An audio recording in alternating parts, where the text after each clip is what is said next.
What up, what up, what up, what up? Savage Writer back with another video, giving y'all peace and I'm giving y'all gifts. So this is part 2 of my series talking about how I feel about my life and my success.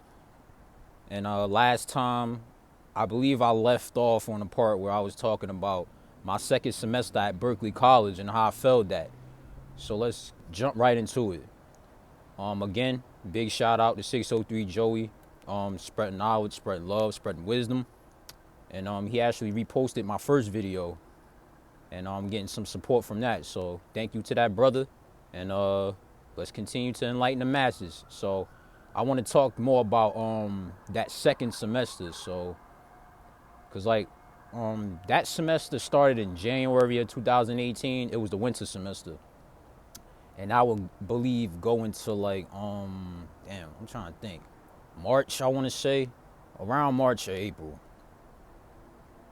because the school I went to wasn't a traditional college. Because most traditional colleges, they just got 2 semesters.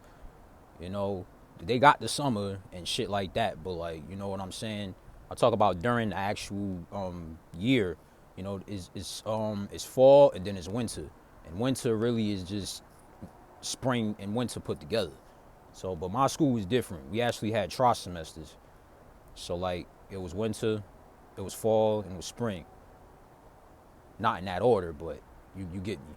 So, it was my second semester. I told y'all like a couple days after my 19th birthday, I was going to commit suicide. You know what I'm saying? And then now I'm back in school again. At first, it wasn't too bad. I was managing, but then I say around the end of January, going into February, things went all downhill. You know, I was still being depressed. I was still going through the things that I was going through, coping with the loss of my aunt. I was working a shitty job, which I absolutely hated. And I mean, the pay was good, was decent. I wouldn't say good, but decent. You know, at that time, I think I was working at the YMCA. It was like an after-school program, and then what we would do, like, we would go to the school that the program was hosted at, and like supervise the kids there, and that shit was horrible, man. First and foremost, like it was dysfunctional within itself. You know what I'm saying? Because the administrators didn't like us. They didn't want us there. And like, you know, my bosses, it would be times where like we couldn't have a classroom. I'm like, I need somewhere to put these kids. And my supervisor would just tell me, well, you gotta figure it out. I'm like, what the hell you mean I gotta figure it out? I'm like, you the goddamn supervisor. You supposed to help me out with this shit. You understand what I'm saying? I'm like, you closer to the table than I am. You feel me? I was a part-time counselor, which is basically a glorified babysitter. That's essentially what I was doing. Screaming at kids all day, telling them stop doing this, stop doing that, and they do the shit anyway. And like the parents didn't give a shit either. You understand what I'm saying? And then when we had to take them down to the cafeteria, you know, after the program was over and the parents had to pick them up, it was some parents I didn't even want to come get their kids. You know what I'm saying? Like we the fucking babysitters or some shit, man. It's sad. It wasn't the kids' fault. It's the parents. You know what I'm saying? It starts in the home. You feel me? So I had to deal with that shit. Now I think I was working there until like around May or June. And then I remember a coworker told me, "You coming back for the summer?" I'm like, "Motherfucking hell, goddamn, no." A big ass no. No, I ain't doing this shit ever again. It's like, "You coming back?" I said, "No, fuck, I ain't." Now 2 years later, guess what? Nigga, I ain't been back since. But let me get back to the part about my winter semester in 2018. I forgot what exact classes I was taking, but I believe I was taking about 4 classes around that time. One of which was accounting, and let me tell you, accounting is brutal, bro. If you don't got a thing for numbers, you fucking screwed. So, you know, that was challenging. And I was going through my depression. I started going back to counseling. I had went to the university hospital, which is not too far from where I live. I did their crisis intervention program. And because of that, like I was required to go to the damn counsel like I think 2 or 3 times a week. and like that shit would conflict with my schooling. And I feel like I should have made that much more clearer, but at that time I was going through it. I was trying to get as much help as I could. And at first it was coming along, but like really what the counselor did, she just sat there, she asked me questions. She didn't even really counsel me. She just sat there, all right, cool, wrote me medication. I don't take medications anymore. Nah, I've been off that shit. But you know what I'm saying? They had me, I think, on Zyprexa and Zoloft, I'm not sure. Yeah, they had me on like a few of them medications, man. And I would take those. Those shits had horrible side effects. And normally, I don't sleep past like a certain time. Like I would take those medications, like I'll be wake up, I'm feeling all dizzy, like you know what I'm saying, all lethargic. And it got to the point where like I was sleeping till like 5 o'clock in the afternoon. I'm like, this ain't normal. I'm getting off this bullshit. So I stopped going to the program because it wasn't helping me. I stopped taking the meds, and because of that, you know what I'm saying, my grades dropped because I wasn't really in school as much as I should have been. I wasn't doing my work, and I just felt like I ain't want to fucking do it no more. But you know what I'm saying. And then right around February of that year, I remember I was doing something for the city. I went to a screening at the city movie theater. This was when Black Panther came out. Like Michael B. Jordan, the dude who played Killmonger, he's actually a Newark native. He's from Newark. So when the movie before the movie hit the theaters, it might have been a couple days before the movie actually hit theaters. They had a special screening right here in the city. And I saw Michael B. Jordan in person. I mean, I ain't actually get to shake his hand or nothing, but I think I met one of his relatives, and I wanted them to I'm like, yo, I had my book on me. Like, I'm like, oh shit, this is a perfect opportunity for me to plug myself in. I mean, I couldn't get to Michael B. Jordan directly because he had security, but I got in touch with one of his relatives, and I was like, here, you know what I'm saying, just make sure you slide this to him. She was like, all right, cool. And then we went to go see the movie. Movie was dope. And after the movie, I left them. I got something to eat, and I left the movie theater. And I was walking to my house. And as I was walking to my house, I walked past the school. It was these group of boys outside, and they looking at me. And I'm like, what the fuck? And cause I knew they was following me. And then I circled the block to see if they still was following me, and they was following me. So I'm like, oh, all right. And then I'm about to I'm like, all right, I'm gonna just get the fuck out of here. And as soon as cause I was about to go back to the movie theater. As soon as I was about to go back to the movie theater, one of these niggas ran up on me and hit me. And so I turned around and I started fighting with him. Me and him was tussling. And then all of a sudden, all these other niggas came in, started jumping me. They was double teaming me or whatever. And they was like 5 or 6 of them. I still was fighting though. I ain't run. I could have ran or whatever. I'm like, nah, fuck that. You know how I am, not how I get down. 973, Brick City shit. You know what I'm saying? I don't stay to run. I stay to fight, nigga. I was fighting these niggas. But you know what I'm saying? They did get the better of me because I was outnumbered, but I still was fighting. And then, you know what I'm saying, they had me like this. They tried to basically pull my coat over my head so I couldn't see. And then I recuperated. They tried to put me to the ground, but I recuperated. And when I recuperated, all them niggas scattered like a bunch of bitches. I'm like, all right, motherfuckers. Y'all better remember me too. But for real, that was some pussy ass shit. You know what I'm saying? I could have easily laid all them niggas out. And I was going to do that. I was going to go back around there for revenge. These motherfuckers was so stupid, they had their goddamn school uniforms on while they did it. In front of the fucking school with his cameras. I'm like, these motherfuckers dumb as hell. You know what I'm saying? But originally, I was going to take matters into my own hands, but my mom was like, nah, call the police, all this other shit. So yeah, I called them. We filed a police report or whatever. Luckily, I wasn't injured. I think the only thing is that I think my neck was sore. I had a sore neck, but I ain't had no major injuries. I wasn't bleeding or nothing like that. And after that happened, I called my brother, and then I called my sister. My sister came and got me and took me home after that shit. And I ain't gonna lie, that shit was very traumatizing because anything could have happened that night. and all the cops was in the movie theater. Like, God forbid, like I could have been killed that night, man. Like I ain't know what them kids could have planned. Like when I was, going through that, I'm like, shit, yo, is this gonna be the last night I live? I mean, they ain't do shit, but you know what I'm saying? You never know. When you in the streets, you feel me? I ain't know if them kids had weapons and anything like that. You know what I'm saying? Like, I could have been seriously hurt. But for the grace of God, I wasn't. I pulled through. But really, I filed a police report because I wanted their identities. I was gonna track them down and fuck them all up one by one, ruin their lives. But ultimately, I let it go. It just wasn't worth it. So, but and then that same day that happened, it's this college that I go to now. This professor that I met, she's a very great professor. She's done a lot for me personally, and we still talk to this day. But there's more on that later.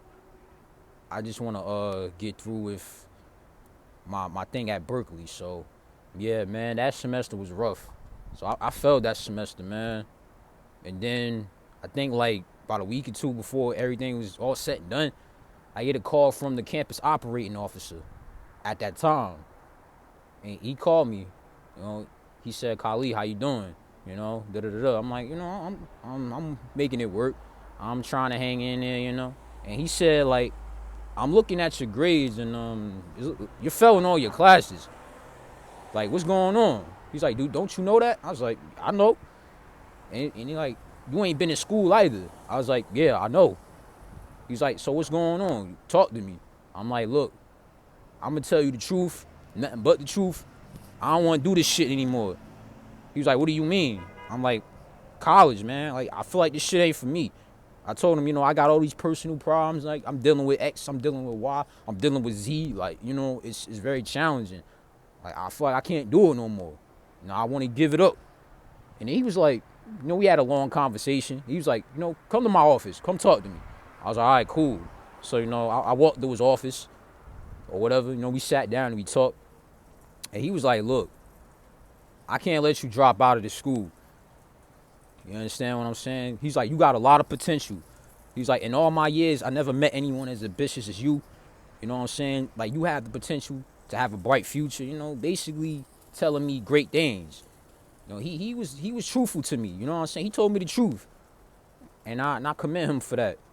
You know what I'm saying? He was like, look, man, you can't make excuses. We all go through stuff in life. So he's like, what you want to do? I was like, let's start making up a plan so I could get my academics back on track.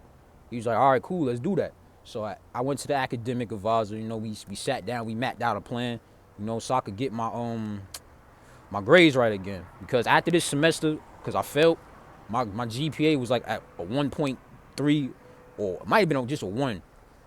And I was on academic probation for like 2 or 3 semesters. You know what I'm saying? That was tough, man. And on top of that, I was taking classes that I felt, and I had to retake other classes as well. Like, no, let me rephrase that. I had to take other classes that was required for me to get my degree on top of the failed ones. And I say within about 2 or 3 semesters, I was in good academic standing with the college. And then I graduate, in the spring of 2019, which was very powerful for me. I was 20 years old when I got my first degree. And not a lot of young black men out here got their degrees. And for me, that was a tremendous achievement. Like, despite being at my lowest point, I pulled myself up out of that. And it wasn't easy getting back on track, but nevertheless, I did it. So, 2018 was a very interesting year. For the first time, I got on a flight. I went to Houston, Texas that summer for a poetry competition, which was a very fun experience. I love that. I met a lot of dope artists. Also, that was the year I published my 100th book. And at the time, it was called, this is a Portuguese title, Eu Escrevi 100 Livros Amor, which translates to I wrote 100 books, my love. Now, the reason for that title, well, that's not the title anymore. The title now is called Endeavor 100. But that was the title previously when it first published. Because there was this girl that I was talking to, I liked for a number of years. She was Brazilian, of course. I'm not gonna say her name for obvious reasons, but I had met her in high school when I was a freshman, actually. Here's the story of how like I started liking her and shit, right? So one day I was sitting in class with my friends, or what used to be my friends rather. We was just doing shit that freshmen do. We was chilling, we was playing around, we was joking, and then he told me like, "Yo, Ka, I got a girl for you." I said, "What? What you mean you got a girl for me?" He's like, "Let me show you." So like he pulled out his phone, he get on Instagram, and he showed me the girl that he was talking about. I'm like, "Ooh, who this?" I'm like, "Put me on, bro." He was like, "I bet, I got you." So he did that, and I think right around sophomore year, I tried to get her. I slid in the DM. That didn't work, unfortunately. But junior year, I didn't make an attempt. But I would see her around a lot. And whenever I would see her, I don't know, it was just something about that girl, man, that always got me. Yeah, she was cute, but like it was something spiritual. Like I felt something from a spiritual perspective. I'm like, yo, who the fuck is this person, man? Like, why am I getting this? I got such a strange feeling around that person. And I felt some kind of way. I'm like, and yeah, I developed a crush on her. I liked her for like 3 years, 4 years, up until that point. And then it was senior year. And I remember saying to myself, like, fuck. Like I need to tell this girl how I feel. I'm like, if I don't ever tell her how I feel now, then she'll never know. So like, you know what I'm saying? It was just one day I was sitting around, I was working on some books. I was planning out my next strategy. And so I laid out a series of things. And then in that session that I was planning shit out, I'm like, why don't I write a book to her and tell her how I feel? So I went and did that.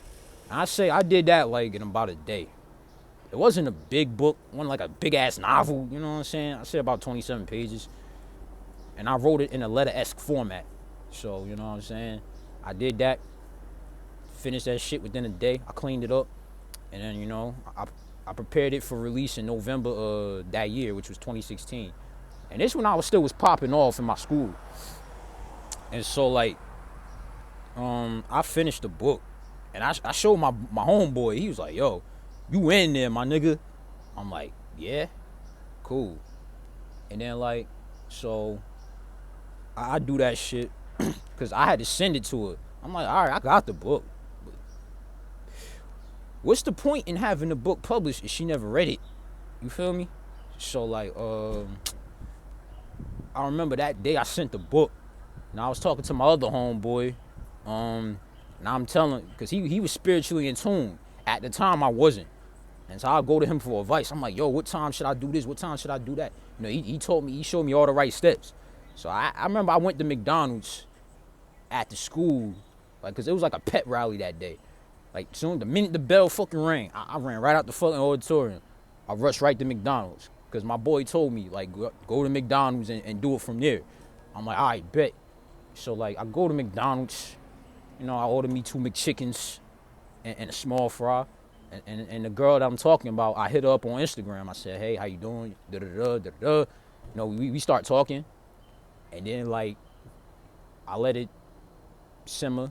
And then I'm like, all right, so I wrote this book. I would like for you to check it out and give me your thoughts. And she was like, yeah, sure, I'll read it. And then so I think, like, maybe a week went by. And then I hit her back up. I'm like, so what you think? And then she sent me this heartfelt message about how she loved it. She cried, all this other stuff. I'm like, oh, cool.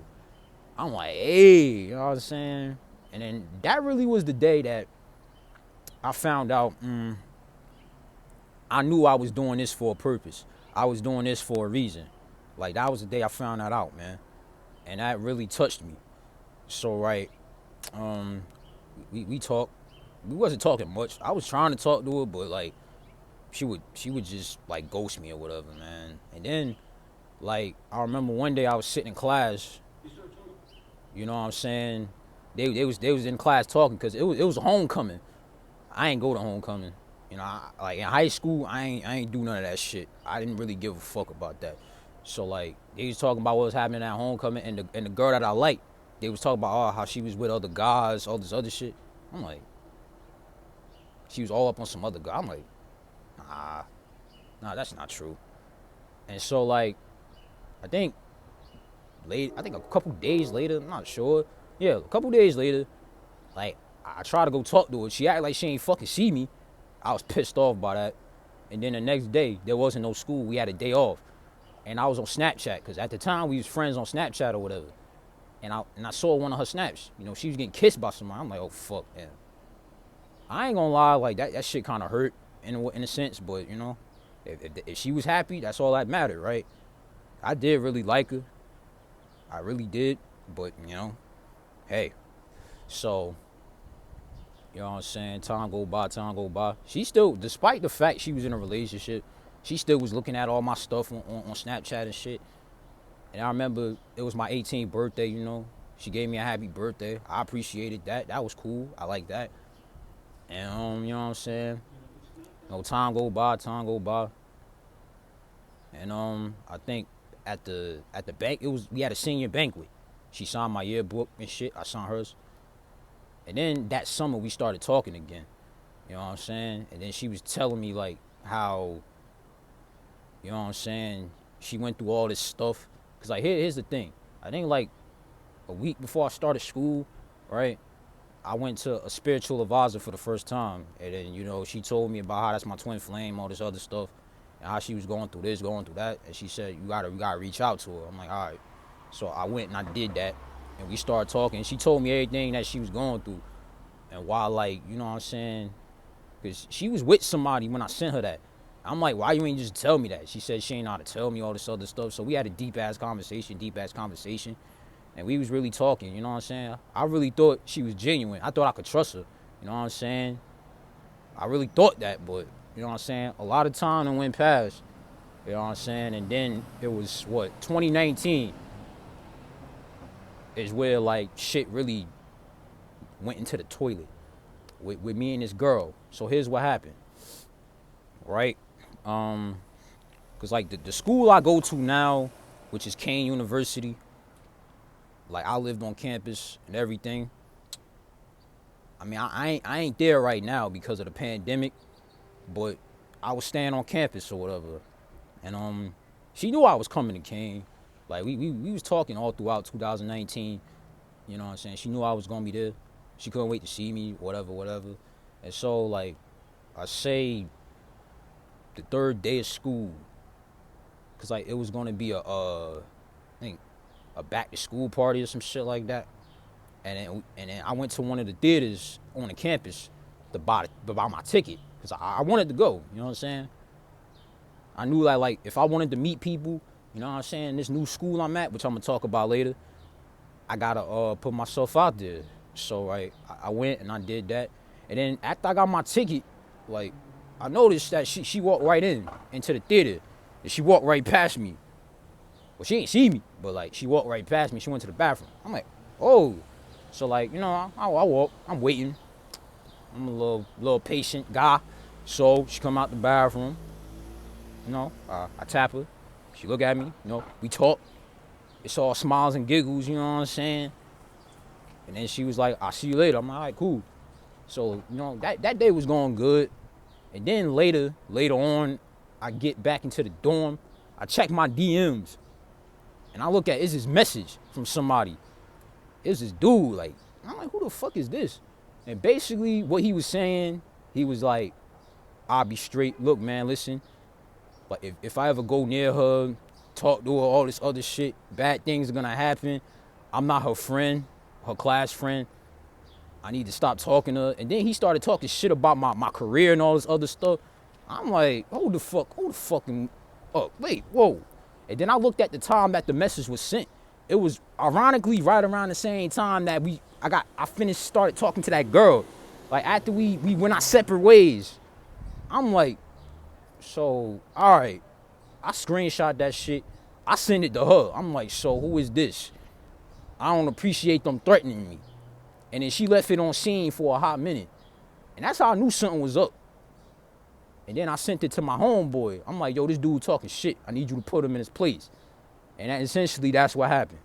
So, and then she came back to me talking about, oh, you know what I'm saying? He's my boyfriend. Don't worry, nothing that happened. I'm like, oh, you got a boyfriend now, huh? You couldn't tell me? I'm like, if you felt some kind of way about me talking, you should have just said that. But that's not all. That's not all, though. And then, you know what I'm saying? My homeboy was talking to this nigga she supposedly with. And then, and he talking about, I was talking shit about him. I was talking shit about her. I was following her around. I was stalking her. I'm like, what the fuck? Like, they basically made up all these fucking rumors about me. And she was in on the shit. And then later that night, she told me, I told you nothing what happened. I ain't want any of this. I ain't have to call my homie, all this other stuff. I'm like, something didn't add up. And like, this was in September of last year. And yeah, I ain't gonna lie, this shit fucked me up, bro. Like, it really did. Like, I really thought I could trust this person. And essentially what the fuck they did, they went behind my back and, you know, they betrayed me. And I put that shit out there. I exposed it. I'm like, you a fake, you a fraud, you a liar, you know it. I'm like, I see right through your ass, bro. You know it. You could sit up here and make all these little group chats. You could talk all this little shit. You a fucking fraud, bro. I see right through your dumb ass. And then, like, you know what I'm saying? She was still on my page, you know, DMing all my shit to this nigga. Like, these motherfuckers basically was out to get me. Bunch of fucking demons. Jealous ass motherfucking demons. You know, they see my light. They see my greatness. They try to stop me. You know what I'm saying? She basically instigated this shit. She started this shit. And she was thriving. Like, you thriving off of this drama? Really? And then, like, a week after this shit happened, she walked right fucking past me. Had the fucking nerve to walk right past me. Like nothing didn't happen. I'm like, oh, okay. So, like, but despite all that shit, you know what I'm saying? I still was doing my thing with the poetry, doing my thing with the books. And then I went to the spiritual advisor like a month later. And she told me everything that I needed to know. I'm like, all right, okay. Essentially, what the fuck, that's how the fuck, that nigga sent that message. You know what I'm saying? That's how he knew, like, everything me and her was talking about. They shared accounts on Instagram. Supposedly, they had each other's passwords. And everything I sent her, I was also sending him. I'm like, really? Oh, okay. I ain't confront her with that, but really what I said, I put it in a story. I said, when you find out everything you need to know about certain individuals in a certain situation, I just want to let you know that you played yourself. Congratulations. Like, for it. And after that, I blocked the ass. I unblocked her later. That was only so she could unfollow me. Like, you ain't want me talking to you, all this other stuff. But you sitting here, you on my page, you sharing all my shit to people.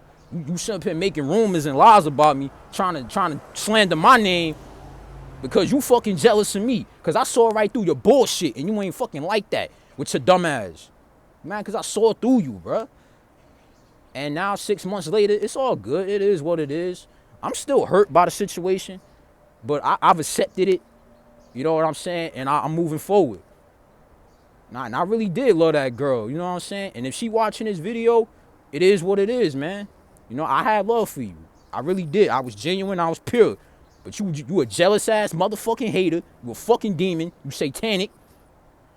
And because of that, you try to gang up on the Eternal Master. And that shit backfired on your dumb ass, didn't it? And look at me now. I'm more successful now than I've ever been all those months ago. So guess what? If you want to look on my Instagram, look on my motherfucking Instagram, bitch. My shit's still popping. I'm getting more followers. I'm getting more love. I'm getting more support. I don't need that shit. Like, for real. Like, I'm a genuine person. I don't give a fuck how much I love somebody. You ain't gonna sit up here and be fucking feeding me lies and feeding me bullshit. Yo, fuck who you is. You could die and go to hell.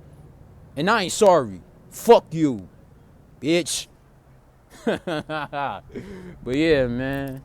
You know, I ain't gonna lie. You know, when I cut that person off, I was sad about it. I cried. I was hurting. You know, I really had love for that person.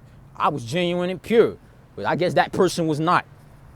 So, but in the end, you know what I'm saying? I learned a valuable lesson. You know, I went through a lot of growth during that period. And now I get to tell the story. You know what I'm saying? And now, you know, I'm focusing on myself. I ain't been romantically involved with no one since. I ain't been talking to, no, I mean, I've been talking to a few people, but, you know, it ain't been nothing serious.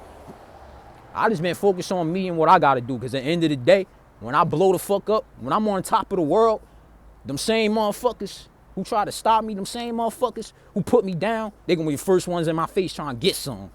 But I'm not gonna like do them how they did me. At one point I was gonna get revenge. You know, I wrote some poems about them, slandering their names. Like I did them dirty. I was gonna put that shit out. I was like, y'all fuck me up, I'm gonna fuck y'all up too. Tenfold. You know, understand what I'm saying? But ultimately, I didn't do that. I mean, I did talk about it, but not in the way that I did. You understand what I'm saying? It just wasn't worth it. A bunch of fucking drama, a bunch of jealous ass demons that ain't doing shit with their life. They jealous of another man coming up. I wasn't about to feed into that. And that was a test from God. You understand? I felt like that was God testing me, and which it was. God testing me. So he wanted to see how I react. And yeah, I did react. I did play into it. Partially, it was my fault. I could have just ignored it, but, you know, I fueled the fire myself. I admit that. You know, I did play a part in this situation, but I learned a valuable lesson from it. So it is what it is, man. And if that person ever did, you know, try to talk to me again or whatever, I wouldn't turn them away. But again, I tell them, like, look, what you did wasn't cool. Shit just wouldn't be the same. You understand what I'm saying? It wasn't. It wouldn't. You know, I'm more wiser now. I'm more smarter.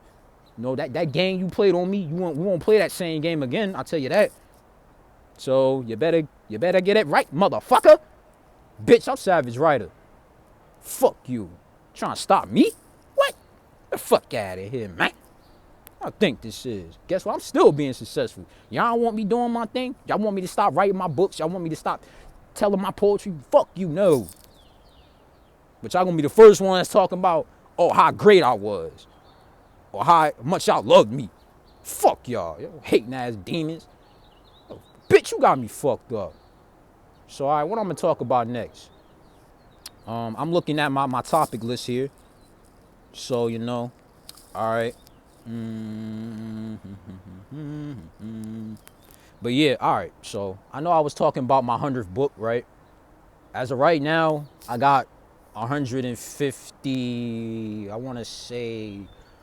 Yeah, I think 157 books published. Yeah, I want to say 157. I know that's a lot to take in. You may not believe me, but it's true.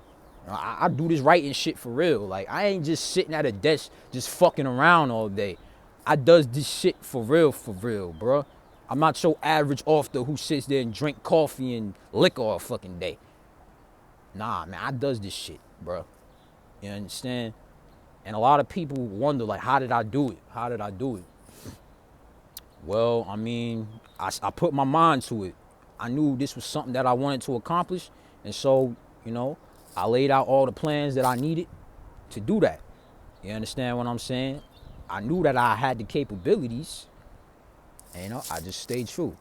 Sorry, I'm looking at that squirrel over there. But, you know what I'm saying? Like, I had the capability. I knew I could do it. I had it in me. So I sat down and I applied myself, you know, and plus everything I went through with certain situations in life, you know, me losing my dad, me being, you know, outcasted from society, my family, my friends, all that shit, you know, everything I ever went through in life, I put all that into the pen. I put all that in the writing. Now I could have just sat at home, made excuses. Oh man, my life ain't going the way that I wanted to. So I'm not going to do shit. I'm just going to sit on the couch and I'm going to watch football. No, motherfucker. I ain't watched no motherfucking football, nigga. I ain't watched the television in years. You feel me? So, yeah, man. Like, I put all that into my writing, all that into my craft. And in the end, it worked for me. So that girl I talked about and her little boyfriend or whatever, y'all thought what y'all did stopped me? Y'all thought that was gonna put me in the ground? That was gonna be the final nail in the coffin, the death sentence, nigga? No.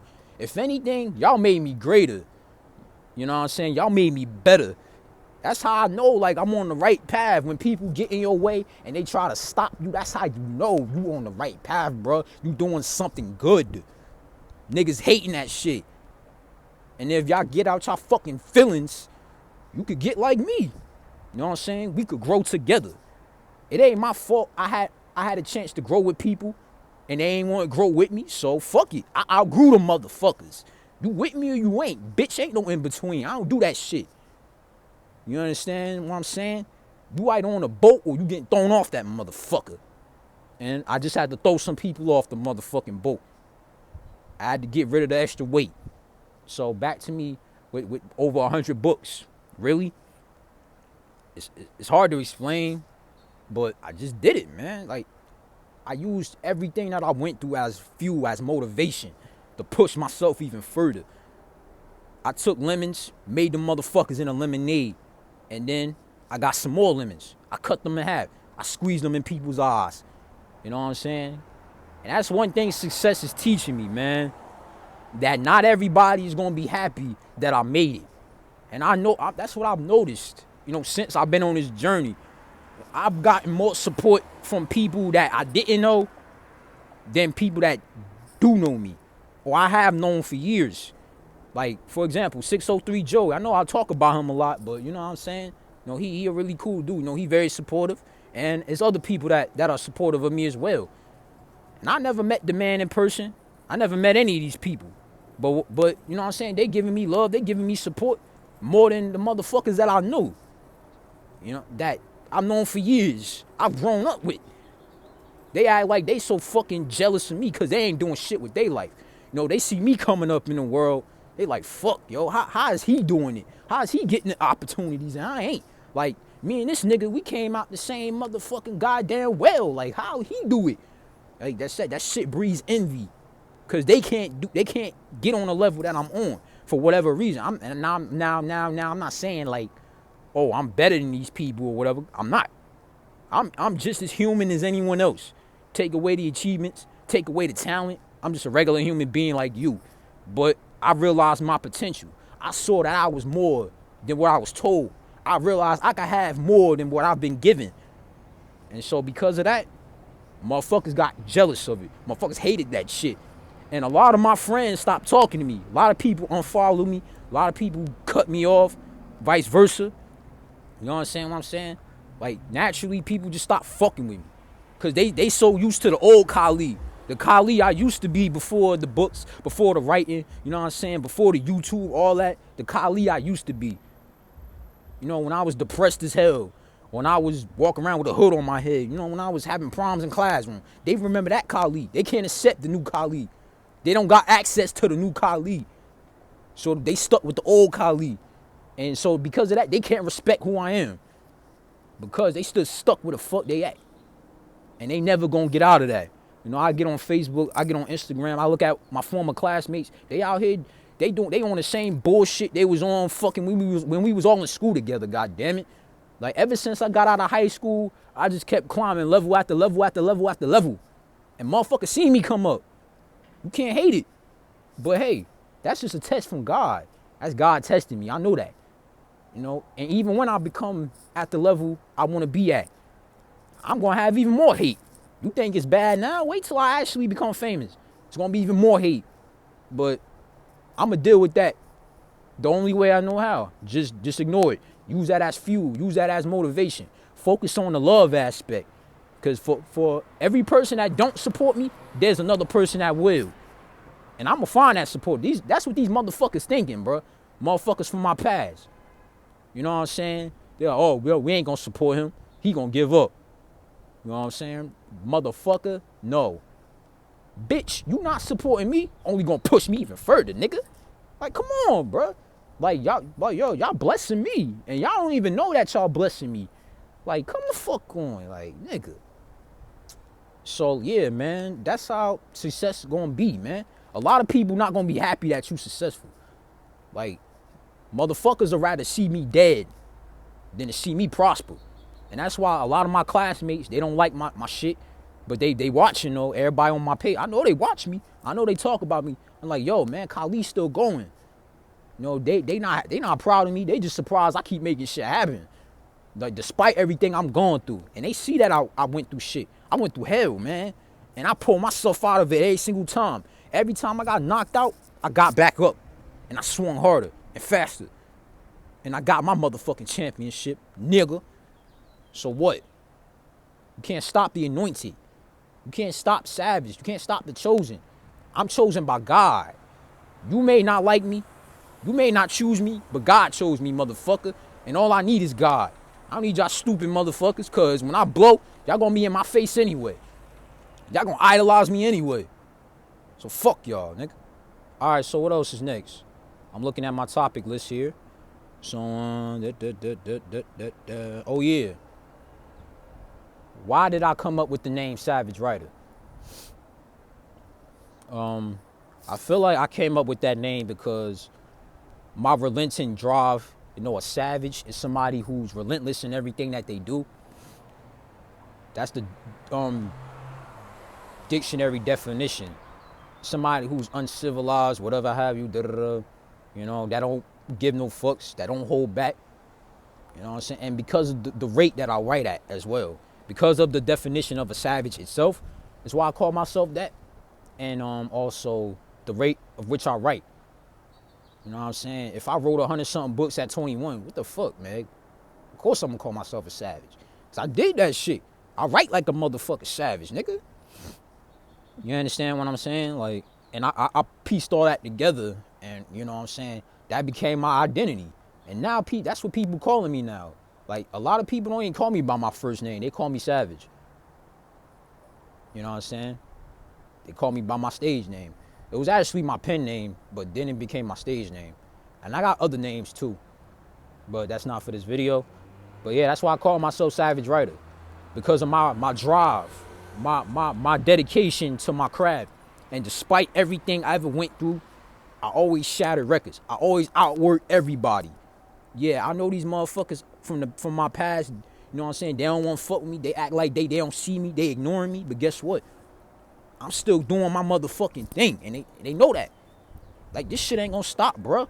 My money not gonna stop, bro. You know what I'm saying? Hate on me. Talk shit about me. Make up lies and rumors about me. I don't care. If y'all motherfuckers don't like me, why the fuck y'all still watch me, though? That's the thing I don't understand. You know, certain people out there that don't like me, but yet they still on everything I do. You know, if it's somebody I don't like, I'm just not gonna fuck with them, man. You feel? So yeah, that's why I call myself that. Because of my drive, because of my force. Simple. You know? So, all right, I want to talk about how I got into Kane University and the story behind that.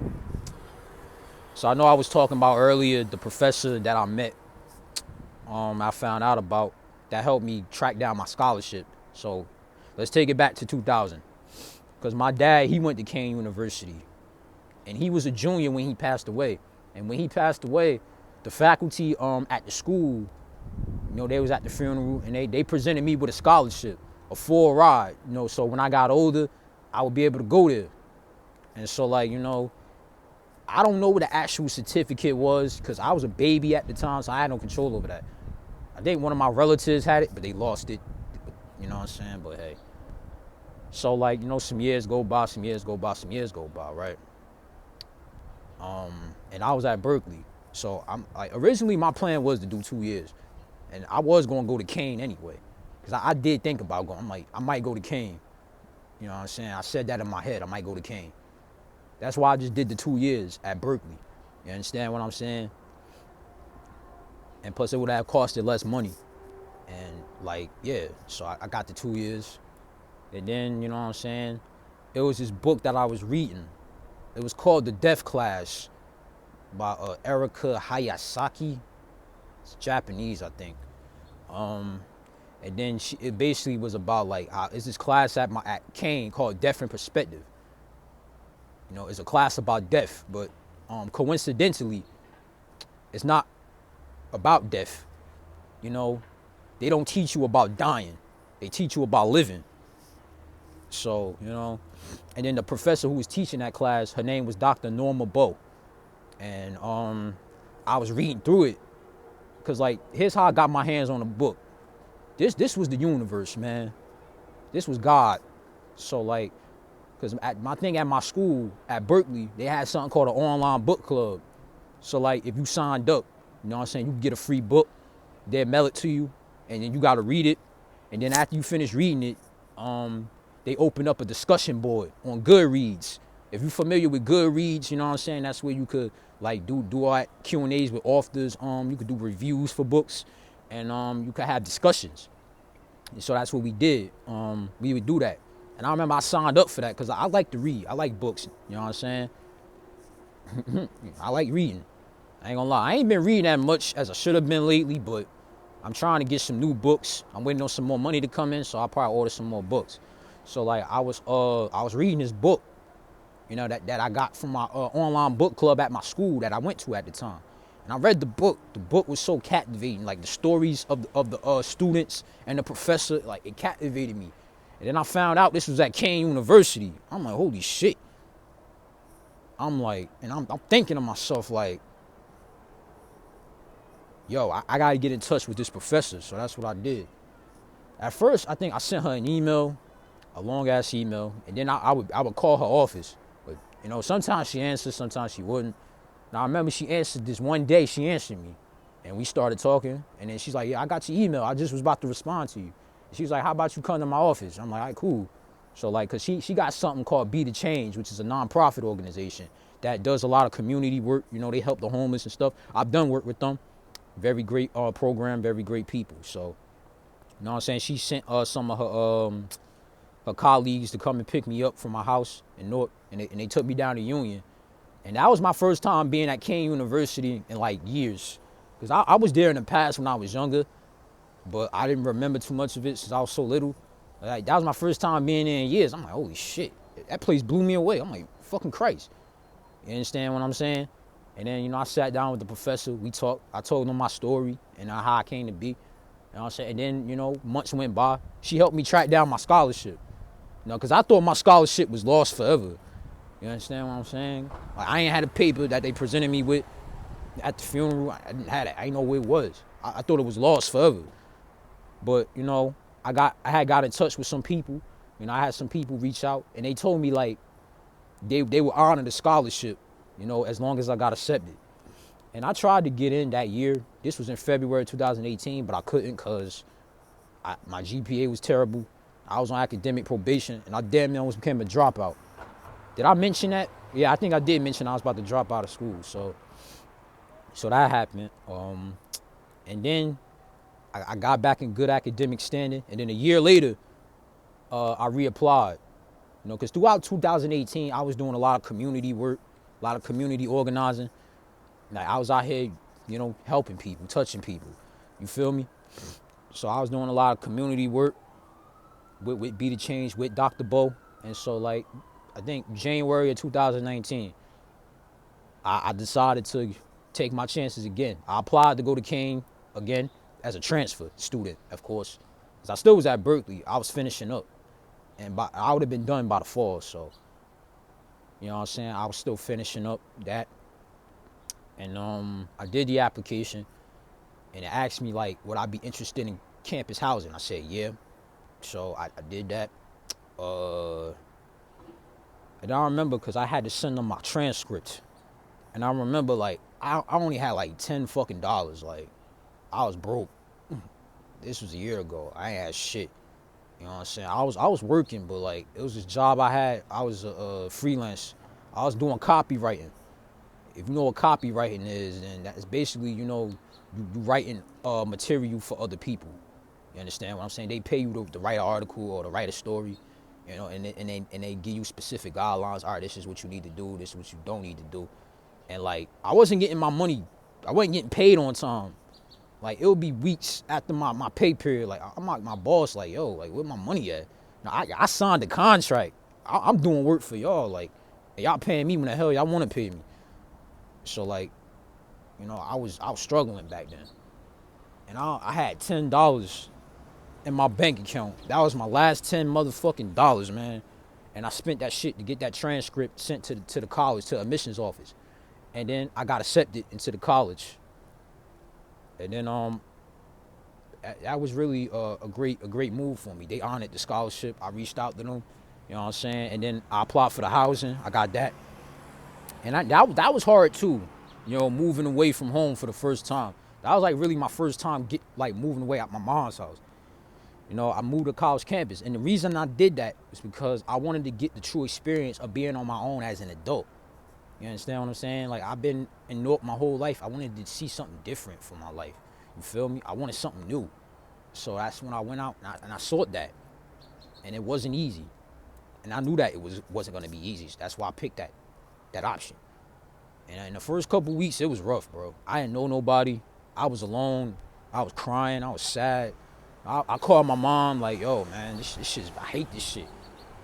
And I would go home on the weekends, but I started doing that less and less as I got used to it. You know, but yeah, like moving to a college campus wasn't easy. And then I was dealing with that shit with that fucking girl and her stupid ass boyfriend. You know what I'm saying? Like that, and I had other problems as well. And that shit was crazy. And then like a couple weeks after that bullshit happened between me and that Brazilian girl, I got a job at the school for the newsletter, and it was a pretty good job. I still got the job to this day. I'm working remote right now, but you know, yeah, I got that.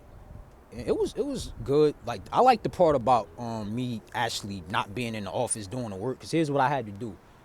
I was basically a staff writer. So what I had to do, you know what I'm saying? I had to cover different events around campus, different articles. I would interview people.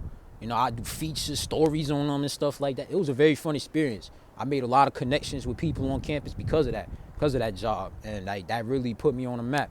And on top of that, I was doing my performances and shit like that. That's why I went to Kane. It was a lot of opportunities there. You know, you understand what I'm saying? A lot of clubs. A lot of open mic. Oh yeah, it was hella open mics, man. Like people fuck with me at Kane, bro. They know. They're like, yo, that's Savage Rider. Like y'all hear this nigga spit? He dope. You know what I'm saying? And then I can't wait till this coronavirus shit over so I could go back and keep doing my thing that I was doing prior to all this shit happening. You know? Like, yeah, man, it was a very fun experience. And that professor I was talking about, she now my teacher for community mental health. And I'm also going to have her next semester for her Deaf and Perspective class. And that's crazy. Like, when you take the class, it's not about deaf. They don't teach you about deaf. Really, it's about how to live. They teach you how to live, not the other way around, you understand? And we all going to die at some point, but really, death is part of life. Death is just a transition to a higher state of being. You know, life don't end when you die. It just begins from that point on. You feel me? So, all right, 52 minutes. I'm going to wrap this up. I might do a part 3. I got to figure out what I want to talk about. But I know this was a mouthful. I thank y'all for staying tuned with me. Thank y'all for supporting this. You know what I'm saying? And any of y'all out there, y'all going through something, y'all having a struggle, trust me, it gets better. Hang in there. God got you. You know, I was the same way too. You know, it was days I thought I was going to never make it to where I'm at. But with the grace of God, you know, I got here. So, y'all stay safe. Keep y'all heads up. Take care of each other. And, well, that being said, I'm going to see y'all later. Savage Rider, out.